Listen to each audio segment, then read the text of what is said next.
You know what people are getting tired of? Being told they're the problem by the very institutions that caused the problem in the first place. For years now, Americans have been talked down to, misled, and let's be honest, flat out lied to by the so-called mainstream media. And when trust in the media hits record lows, their answer isn't reflection. It's not reform. It's blame the audience. Because apparently, if you don't believe their spin anymore, it must be your fault. Or of course, it's Trump's fault. Or conservative media's fault. Or Facebook's fault. Or insert your scapegoat here. But this week, something unusual happened. On CNN, of all places, a guest finally spoke up. And not just anyone, Scott Jennings. He looked straight at a panel of media defenders and said what a lot of Americans have been yelling at their TV screens for years. The problem isn't Trump, the problem is you. Now, before we roll the clip, make sure you're subscribed to Explain America. Please like, share, subscribe. It really helps us get common sense journalism out to the American people. So, if you're tired of being gaslit by the press, we want to hear from you.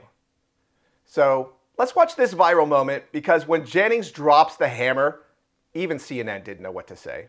Hello, Scott, has taken advantage of this situation, I think, quite cleverly, quite wisely. They've played into a weakness. What situation? The situation of media being under attack. And so they've created a situation where... You've almost got it. Keep going. What the right wing is taking advantage of is finally the American people saying enough is enough. They're tired of feeling like the mass media screens out one viewpoint versus another in political coverage. They're tired of media institutions favoring one party over another. They're tired of narratives over factual stories. If I had any advice for 60 Minutes or anybody else, it would be just cover the news and try to be fair about it and stop putting your finger on the scale, especially during campaigns.